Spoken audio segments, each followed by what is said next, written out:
Welcome to Social post. నేను Nihal. So ఇప్పుడు మనం బడ్జెట్‌కి ఒక 2 డేస్ మనకి టైం ఉంది. సో ఇప్పుడు ఆ బడ్జెట్‌లో ఏమేమి రాబోతున్నాయి? మన మిడిల్ క్లాస్ వాళ్ళకి ఏదైనా యూజ్ ఉందా? లేదా? దీని గురించి మాట్లాడడానికి మధు గారు ఉన్నారు. సార్‌తో మనం మాట్లాడదాం. Hello sir, welcome to Social Post. Hello Nihal గారు. సార్ ఇప్పుడు మనకి బడ్జెట్ అనేది రాబోతుంది ఒక 2 డేస్‌లో. సో ఇప్పుడు మనం బడ్జెట్‌కి ప్రీ బడ్జెట్ కనుక ఏదైనా మీ దగ్గర ఏదైనా అనాలిసిస్ ఉందా? ఆ బడ్జెట్‌లో మనకి మిడిల్ క్లాస్ వాళ్ళకి ఎలాంటి యూజ్ ఉందని అంటారు? సో జనరల్‌గా అయితే ఇన్వెస్ట్‌మెంట్ సైడ్ ఎవరైతే ఉన్నారో ఇప్పటి వరకు ఒకటి ఎస్‌టీసీసీ, ఎల్‌టీసీసీ మీద ఒక చిన్న రిలాక్సేషన్ దొరుకుతుందనే ఎక్స్‌పెక్టేషన్ అయితే ఉంది. దానివల్ల ఏంటనంటే ఇన్వెస్టర్స్ ఎక్కువగా సేవ్ చేయడానికి ఆస్కారం అనేది ఉంటుంది. జీఎస్టీలో చిన్న వ్యాపారులకు కొంచెం రిలాక్సేషన్ వచ్చే ఛాన్స్ కూడా ఎక్స్‌పెక్టేషన్స్ అయితే ఉన్నాయి. ఒకవేళ ఆ విధంగా వస్తే ఏంటనంటే చిన్న బిజినెస్ చేసే వాళ్ళ యొక్క సేవింగ్స్ అనేటివి ఇంప్రూవ్ అయ్యే ఛాన్స్ అనేది ఉంటుంది.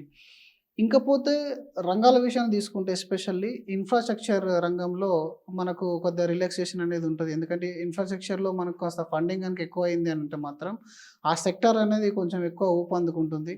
ఇన్‌ఫ్రాస్ట్రక్చర్ ఎప్పుడైతే డెవలప్ అయితుందో ఆ టైంలో ఏమవుతుందంటే మనకు జాబ్ క్రియేషన్ కూడా పెరుగుతుంది. సో జనరల్‌గా ఎండ్ ఆఫ్ ద డే మనకది ప్యాసివ్ బెనిఫిట్ అయిపోతుంది మిడిల్ క్లాస్ ఫ్యామిలీస్ అందరికి కూడా. సో ఇంతే కాకుండా ఇప్పుడు ఈ రీసెంట్‌గా ఈయూ ట్రేడ్ డీల్ కూడా అయింది కదా! ఈ ట్రేడ్ డీల్‌లో కూడా ఎస్పెషల్లీ వాళ్ళు అగ్రికల్చర్ రిలేటెడ్ ప్రొడక్ట్స్ మీద చాలా రిలాక్సేషన్ అనేది ఇచ్చారు. అంటే మనం ఎక్స్‌పోర్ట్ చేసే ప్రొడక్ట్స్ పెరిగే ఛాన్స్ అనేది ఉంటుంది. అలాంటి టైంలో ఏంటనంటే అక్కడ నుంచి ఇన్వెస్టర్స్ కూడా వస్తారు. ఎవరైతే యూరోపియన్ కంట్రీస్ ఉంటాయో అక్కడి నుంచి మనకు ఇన్వెస్టర్స్ వస్తారు. ప్లస్ ఇక్కడ నుంచి మనకి ఎక్స్‌పోర్ట్స్ అనేది ఎక్కువ జరుగుతా ఉంటాయి. టారిఫ్ అనేది తక్కువ ఉంటుంది. అంటే mother of all trade deals అని చెప్పడం జరిగింది. యెస్. దానివల్ల ఏంటనంటే ఈ ఓవరాల్‌గా 2 రకాల బెనిఫిట్. మీకు ఓవరాల్ ఈ ఎక్స్‌పోర్ట్ అనేది జరిగినప్పుడు కార్పొరేట్ ఎర్నింగ్ పెరుగుతుంది. మనకు స్టాక్ మార్కెట్‌కి ఎప్పుడైనా సరే కార్పొరేట్ ఎర్నింగ్ అనేది కీ. కార్పొరేట్ ఎర్నింగ్ బాగుంది అనుకుంటే అందులోనే మీకు ఇన్వెస్ట్మెంట్స్ అనేటివి గ్రో అవుతూ ఉంటాయి. ఒక్కసారి ఇన్వెస్ట్మెంట్ గ్రో అయిందంటే ఒక లెవెల్‌కి మనిషి అనేది చేరుకోవడం అనేది జరుగుతుంది. ఇప్పుడు చూడండి, మిడిల్ క్లాస్ వాళ్ళు సేవింగ్ చేసేదే కొంతం. అది కూడా పెరగకుండా ఉందనుకోండి, వాళ్ళు సంపాదించేది కొంచెమే, మళ్ళీ సేవింగ్ చేసేది ఇంకా కొంచెం. ఓవరాల్ కార్పొరేట్ ఎర్నింగ్ అనేది డౌన్ ఉన్నప్పుడు లాస్ట్ 1 ఇయర్ నుంచి కార్పొరేట్ ఎర్నింగ్ డౌన్ ఉన్నప్పుడు ఆ ఇన్వెస్ట్మెంట్స్ కూడా పెరగకపోవడం వల్ల ఖర్చులు పెరిగి ఇన్వెస్ట్మెంట్స్ పెరగకుండా ఒక రకమైన అయోమయంలో ఉన్నాం అందరము. ఇప్పుడు ఈ ట్రేడ్ డీల్ వల్ల మన దగ్గరకు వచ్చేది, మన నుంచి పోయేది. ఈ రెండిట్లలో చూసుకుంటే 2 విధాలుగా ఇండియాకే బెనిఫిట్ అయింది. ఎస్పెషల్లీ కొన్నిట్లలో అయితే అసలు మొత్తానికి టారిఫ్ తీసేశారు. మనకు వ్యవసాయ ఆధారిత ప్రోడక్ట్‌లు అయితే అసలు మొత్తానికి టారిఫ్స్ లేవు కొన్ని రంగాల్లో. అలాగే అంతేకాకుండా దీనివల్ల ఇప్పుడు ఎక్స్‌పోర్ట్, ఇంపోర్ట్ ఎక్కువ చేయింది అనుకోండి, ఎండ్ ఆఫ్ ద డే అది జాబ్ క్రియేషన్ అవుతుంది. ఆ జాబ్ క్రియేషన్ వల్ల కూడా పూర్ ఉన్న మిడిల్ క్లాస్ ఉన్న వాళ్ళు కూడా ఒక స్టెప్ ఒక బెనిఫిట్ తీసుకునే ఛాన్స్ అనేది ఉంటుంది.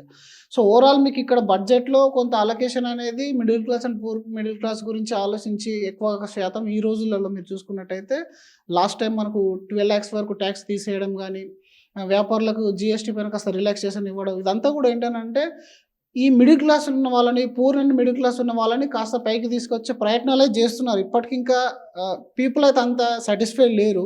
Because end of the day మనం అక్కడ కూర్చొని ఉంటే అక్కడ పెయిన్ ఏంటనేది తెలుస్తుంది. బికాస్ ఒక కంట్రీని మేనేజ్ చేయడం అంత ఈజీ కాదు.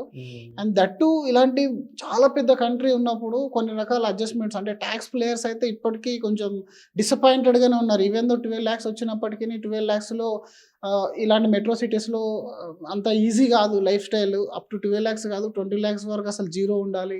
అండ్ దట్ టూ నాకొచ్చిన సాలరీ ఆఫ్టర్ 30% డిడక్షన్, మళ్ళీ నేను ఇన్వెస్ట్మెంట్ చేస్తే నాకు 12.5% లాంగ్ టర్మ్ ట్యాక్స్ గెయిన్ కానీ, షార్ట్ టర్మ్‌లో 20% కానీ ఉందని చెప్పేసి మాట్లాడుతున్నారు. కాబట్టి అందులో రిలాక్సేషన్ వస్తే మాత్రం ఎండ్ ఆఫ్ ద డే పోయే ట్యాక్స్ నెల ఆపట్లేదు. అట్లీస్ట్ నేను సేవ్ చేసుకునే దాంట్లో ప్రాఫిట్ బుక్ చేస్తే ట్యాక్స్ రిలాక్సేషన్ వస్తే చాలా మంచి అంటే మామూలుగా రెస్పాన్స్ అయితే పీపుల్ నుంచి మనం ఎక్స్పెక్ట్ చేయొచ్చు. డెఫినెట్లీ ఆ సైడ్ నుంచి కొంచెం చేంజెస్ జరిగే ఛాన్స్ అయితే ఉంది. End of the day poor and middle క్లాస్‌కి త్రూ ఈయూ డీల్ వల్ల కానీ దీనివల్ల కాస్త బెనిఫిట్ కాబోతుంది. అండ్ ఓవరాల్‌గా మీరు జీడీపీని పుష్ చేసే ఛాన్స్ అయితే చేస్తారు. జీడీపీ పుష్ కావాలంటే మనకు జాబ్ క్రియేషన్ అయితే ఉండాలి, ఇండస్ట్రియల్ డెవలప్మెంట్ ఉండాలి, ఇన్‌ఫ్రాస్ట్రక్చర్ రంగాలు అనేటివి మనకు గ్రో కావాలి. ఇవన్నీ కావాలంటే ఓన్లీ రిచ్ మెన్స్‌తోని వర్క్ అవ్వదు. ఇప్పటి వరకు ఉన్న కాస్త నెగటివిటీ ఏంటంటే ఓన్లీ రిచ్ పీపుల్‌నే వీళ్ళు ఫోకస్ చేస్తున్నారు సెంట్రల్ గవర్నమెంట్ అనేది ఒకటి ఉండే. బట్ ఈ బడ్జెట్ తర్వాత, ఈ ఈయూ డీల్ తర్వాత కాస్త కాన్ఫిడెన్స్ అయితే మనం ఇప్పుడు చూస్తున్నాము. మేబీ అది కనుక నిజమైనట్టయితే మాత్రం డెఫినెట్లీ మిడిల్ క్లాస్‌కి చాలా యూజ్ అవుతుంది. Okay. So thank you sir మా సోషల్ పోస్ట్ వచ్చినందుకు. Thank you.